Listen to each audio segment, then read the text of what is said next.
Have you ever been engaged in a conversation with someone and thought to yourself, man, I wish this person would get to the point? Well, today, I'm going to make sure that no one says that about you ever again.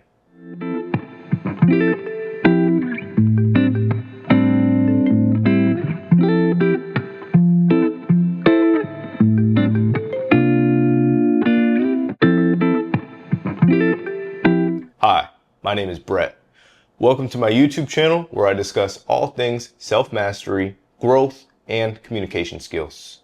Today's video is about direct communication and why it makes you dangerous and how you can use it to stick out from the crowd. We're going to go over what it is, its pros and cons, how to use it, and if you stick around to the end of the video, I've got 3 bonus examples of how to use this in the real world. Let's get into the video. Let's first start off by defining what is direct communication. Direct communication is exactly like it sounds. It's where you communicate directly. Instead of beating around the bush, you simply state your idea. It's where you communicate in a clear, concise, and straightforward fashion. You express your thoughts, your feelings, and your needs openly and honestly. Let's transition to pros and cons of direct communication. The first pro is that it's a very efficient way to communicate. You're not worrying about adding fluff words or beating around the bush. You're simply stating your idea and getting out of the way. The second is that you're offering less room for interpretation. So there's going to be less ambiguity to your statements, and people aren't going to be able to misconstrue your words and make you say things that you don't mean because you're stating exactly what you mean. You're not leaving any room for interpretation, and you're not implying anything. You're stating explicitly what you want, what you think, and what you feel. The third pro is that when you talk honestly, authentically, and genuinely, you're going to build respect and trust for yourself. People have a tough time trusting and believing people that beat around the bush because you don't seem confident enough to explicitly state what you're after. And lastly, it serves as a pattern interrupt because not very many people communicate directly. Most people communicate in an indirect fashion, and they seek permission and they ask boring questions. And when you communicate directly, you stand out from the crowd. You stick out like a sore thumb because not very many people do it.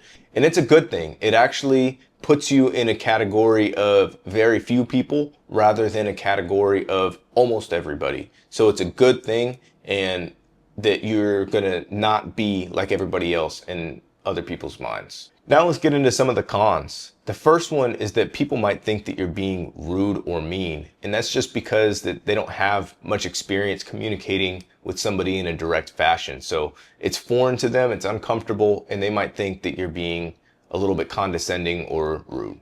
The next is that you're gonna catch some people off guard. And that's just a fact of life of when you do things that are not like everybody else. When you are a little bit unconventional and you do things that not everybody does, you're going to catch some people off guard, and you're going to be surprised by the reactions that some people have. And a good way and a bad way, but it's just something to be aware of, that you are going to catch some people off guard when you communicate in a direct fashion. And the last one is that it could lead to some potential conflict. If somebody thinks that you're being rude or mean, they could confront you about it. And again, you're not after being mean for people. You're after clarity and efficiency. So when you start to look at some of these cons, you start to realize that these aren't actually cons. These are just more things to be aware of when you use a direct communication pattern. Now that we understand what it is and its pros and cons, let's talk about how to put it into practice. The first thing I want you to do is practice in a low stakes environment.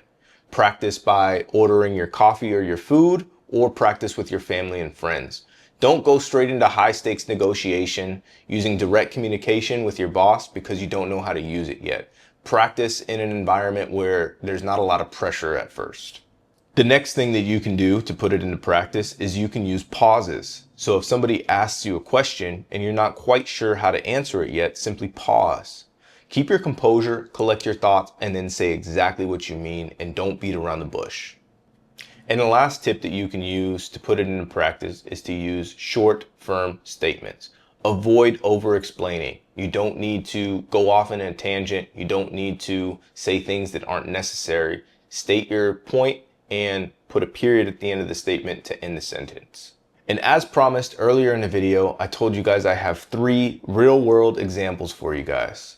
The first one is when you're ordering food. So often we ask for permission to order something that we want. Can I have a latte? Can I have a burrito bowl? You don't need to ask for permission to order food that you want. Their job in the service industry is to serve you. I never advocate for being rude to service workers, ever. In fact, it's a gigantic pet peeve of mine when I see people that are rude to the service industry, but you can communicate with them in a direct fashion without being rude. Instead of asking for permission, can I have a latte? Can I have a burrito bowl? You state, I'd like to order, or I'll have. I'll have a latte. I'll have the burrito bowl. I'd like to order 2 slices of pepperoni pizza. You simply state what you want to order because you're not there to ask for permission. You're there to order food. The next example I have for you guys is when you're looking to reschedule or declining an invitation. So if you need to reschedule, you'd simply say, I'm not available at that time. Let's pick a different time. And if you want to decline an invitation, you'd simply say, no thanks, I'll pass. Simple as that. You don't need to beat around the bush. You don't need to over-explain. State your point, get on with it. And the third example I have for you is probably my favorite, and I use this one all the time. It's when you're setting an intention.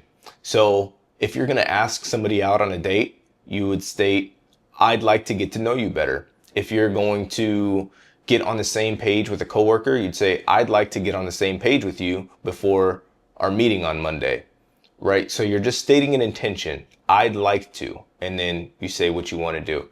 It's a great way to state the intention and to communicate exactly what you're looking for out of somebody. So before I wrap this up, let's recap what we went over. We went over direct communication, what it is, pros and cons, how to use it, and I even gave you guys 3 bonus examples of how to use it in the real world. So let's wrap this up. The real flex isn't saying the perfect line. It's having the balls to say exactly what you mean and letting the chips fall where they may. That's going to conclude this week's video. If this video helped you in any way, give it a thumbs up down below. Subscribe to the channel if you like this type of content, and if you click the bell notification, you'll be notified anytime I put out new content. If you want to see me discuss a topic of your choice in my next video, drop a comment down below. I'd love to hear from you guys. Once again, thanks for watching. My name is Brett, and I'll see you in the next video.